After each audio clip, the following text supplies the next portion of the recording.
Hello everyone, how y'all doing? Tonight I'm going to show you the basics of networking.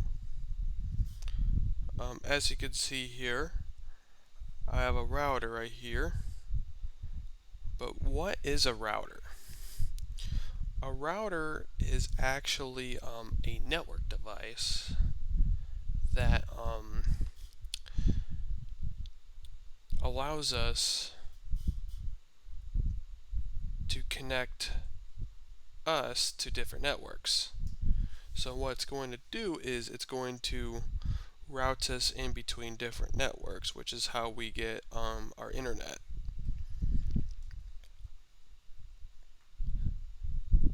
While a switch, in the other hand, which is right over here, a switch is a network device that connects all computers into the same network, which is handy because in enterprise offices, you're going to be using a lot of computers basically in the IT career, which is why we have switches. So yeah. But the basics is OSI layer as well. The switch right here runs in OSI layer 2. Cabling, as you can see here, runs in OSI layer 1. But what's the difference between OSI layer 1 and layer 2? Well, OSI layer 1 transmit bits. When you think about OSI layer 1, you're thinking about like an integrated NIC or a network interface card. And of course network cabling, that's OSI layer 1. And the other part of OSI layer 1 is what we don't use anymore, which are hubs. A hub is actually known as a dumb switch. It would repeat, it would send all, because when you basically do is while you're doing something, everyone has to wait, because when it comes to connections to a hub, what it is, there's like a lot of flaws, like when it comes to hubs. The flaws about hubs is basically speed and collision. And the most important part in IT and of course networking is security, which is why we don't use hubs anymore. While a switch improves much more than hubs, because switches they only flood out frames except for the given VLAN. Unlike hubs that increases a collision domain, a switch adds broadcast frames than collision frames. Be like, what network device divides collision domains? Broadcast domains. Well, the network device, of course, will divide broadcast frames are routers.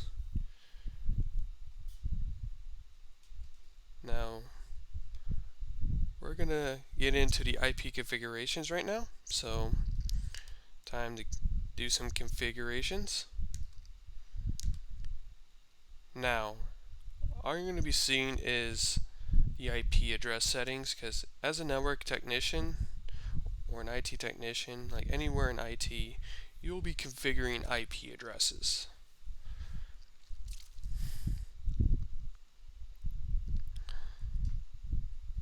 But what's an IP address? An IP address is like a home address basically. like we all know a home address, like say if it's 1234 Simple Street, right? When it comes to houses, when it comes to IP addresses,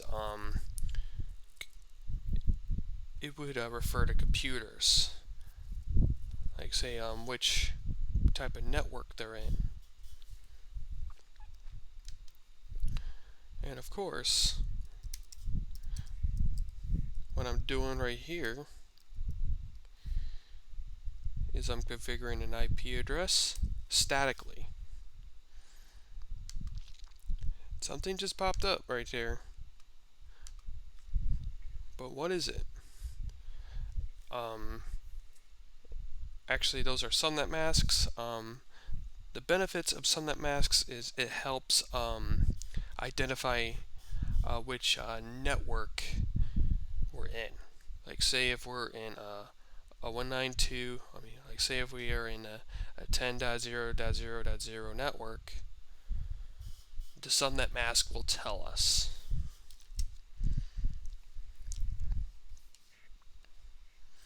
So with subnet masks, it's actually simple because it's like wearing a name tag, basically. Because without subnet masks, we wouldn't be able to we won't be able to tell which network we're connected to. Now, default gateway. Default gateway is your router's IP address.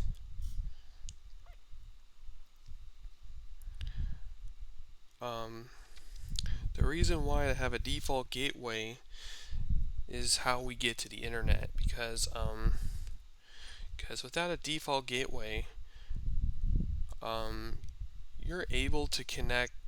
You're actually connected to anyone else, like only in a network, but not in different networks. So yeah, you can like without a default gateway in this part, I'm going to show you why. So I'm going to try pinging.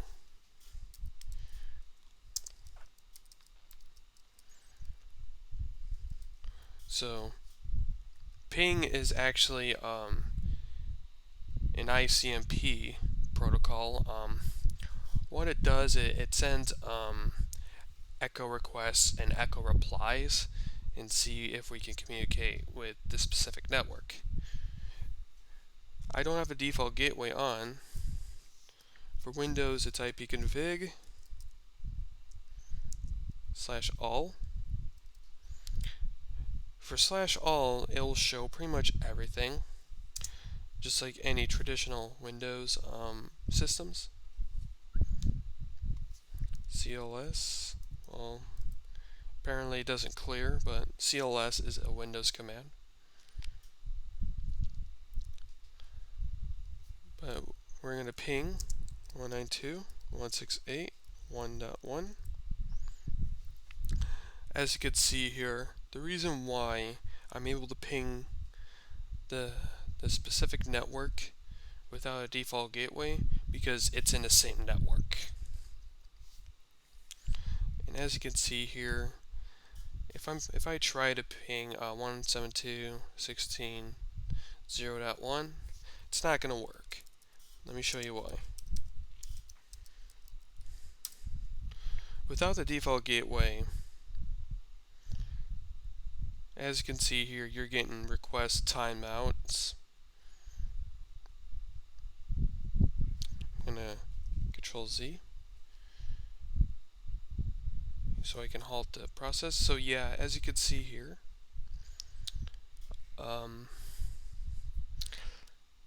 it's lost because, as you can see here, it's in the network in the router, but the issue is the default gateway. We're going to try again. Now before we try again, we're going to type in the default gateway, which is 1.1, because that's our router.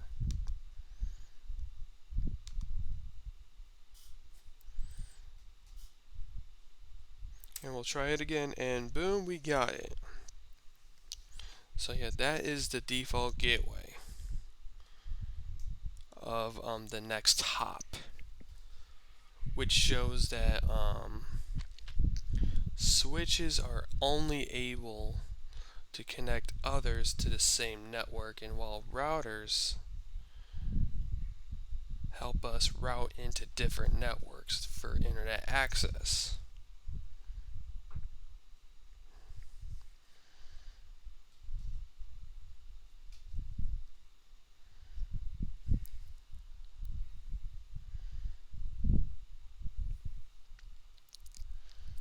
Now, DNS servers, or domain name system. A purpose of a DNS server, as you can see here, I'm going to show you the fundamentals. Now, servers has different kinds of roles. As you can see here, I have DNS, I have web, and I have mail. But what is the purpose of servers? Servers are like computers, but they play a different role than clients. What servers do is they provide any network services. With network services, say if it's file transferring, emails, websites,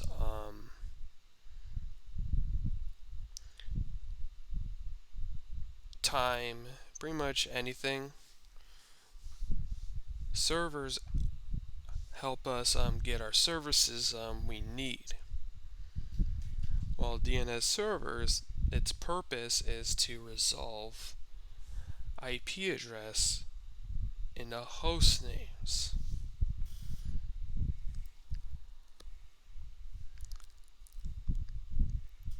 So as you can see here, our DNS server is 172.16.0.254. So we'll type this in.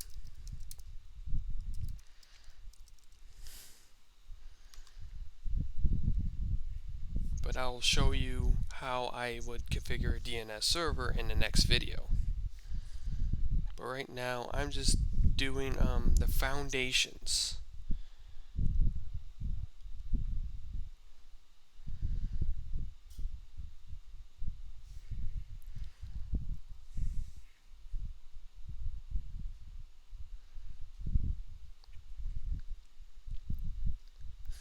Now we're going to do the web browser. This is where we get to the internet. That's how we know. What it is as we can see here in Packet Tracer, it's almost like an Internet Explorer logo type. Now we're going to type in www.hello.com. Oops.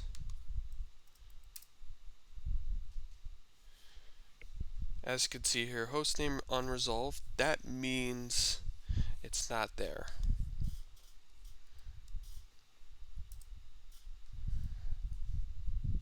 There we go.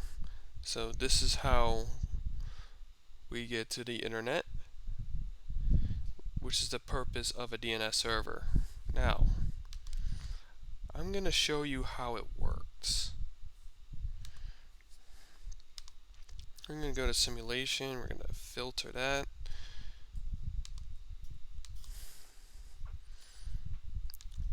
Of course, ARP, ICMP.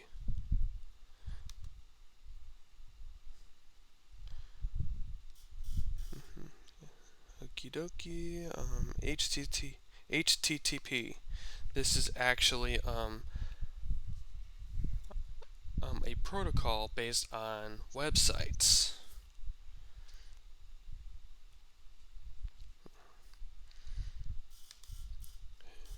don't forget good old DNS.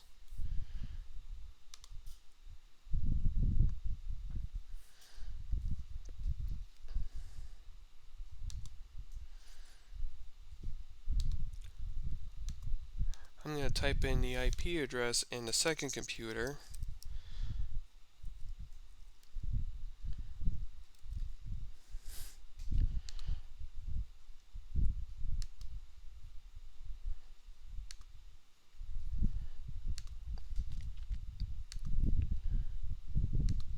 And show you why pings are only successful.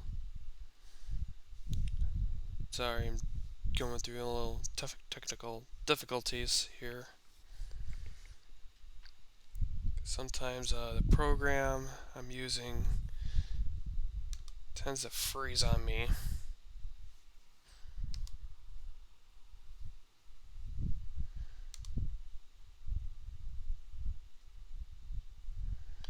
Now I'm going to ping PCA.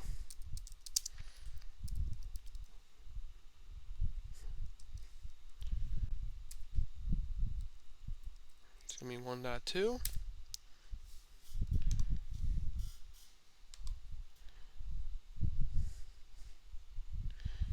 Yep, and it will send it right to you. Yeah, the switch will do, as you can see here, the reason why the frames spread out like pretty much everywhere. I'm going to show you. As you can see here, the green envelope right here, that is ARP. What it's doing is the switch is trying to find the specific IP address with in its MAC table when it comes to the devices. As you can see here, the PC knows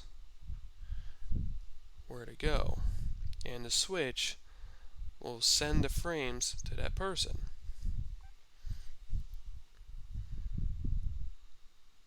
And as you can see here, that's why we use switches rather than hubs.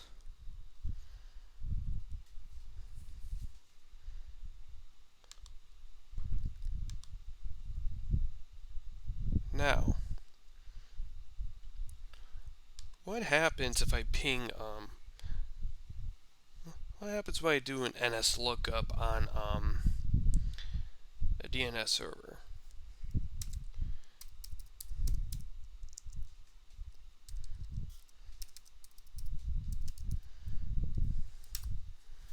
But we all know the website works. But the PC will try to find it.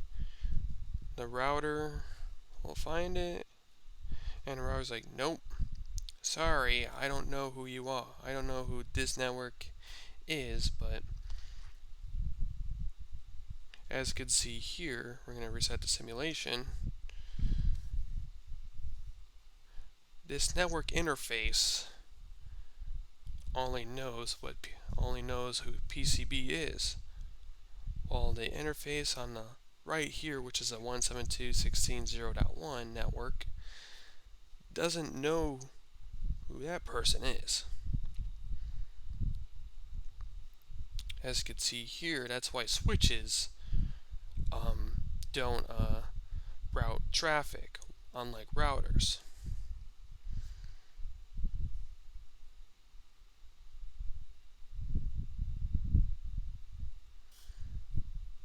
I'm going to close it, add in a default gateway here,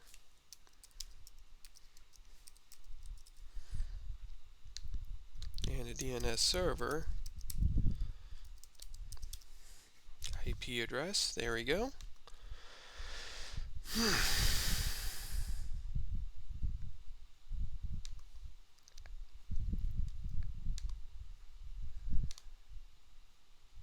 Oops, wrong program, sorry about that, guys. Now, NS lookup. It's a command that will look up for any DNS servers based on the host name. DNS Lookup www.hello.com.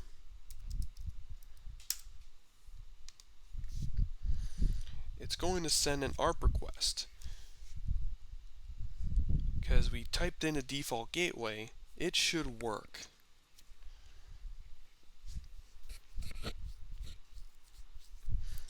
Yeah, and the router says, I know this person.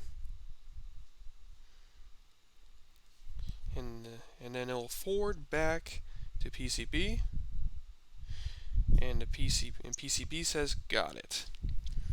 And DNS will go through the switch, then to the router, and the router will send the DNS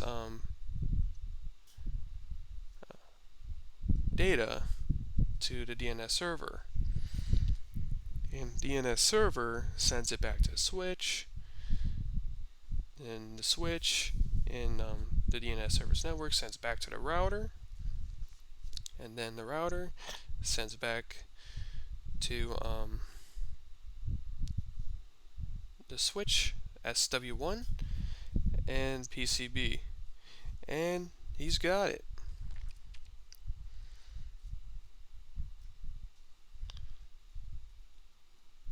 So this is basically what DNS is.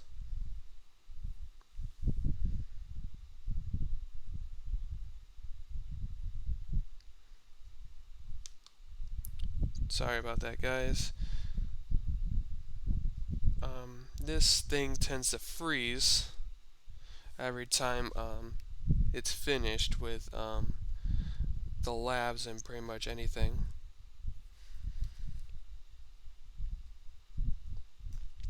Oh, there we go.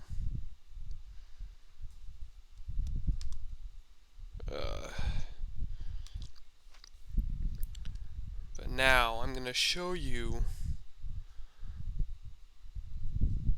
how we get to the website.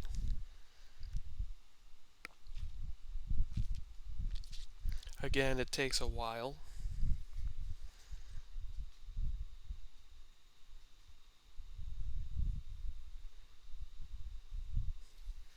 Come on, load.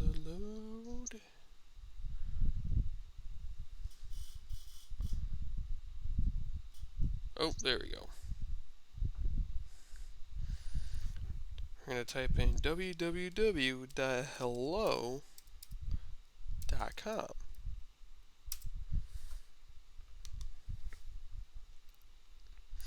Well, first, the PC will send the DNS data. Yeah, the DNS packet right here. That's called encapsulation. Data encapsulation. And then the DNS server will de-encapsulate the data that is sent from PCB. And then back to the router, then to the switch SW1 and PCB. And now it's going to send an HTTP request, meaning it's looking for a web server.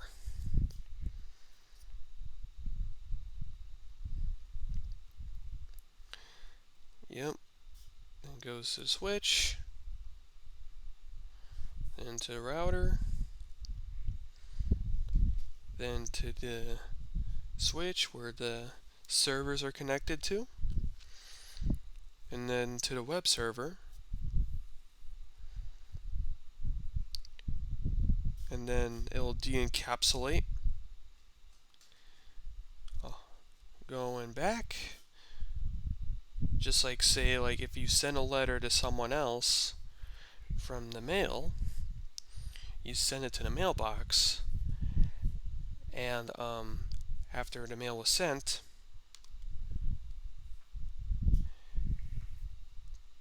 then they get it. and then receiver writes the mail back and then returns it to the sender. That's pretty much the same thing with data encapsulation and decapsulation.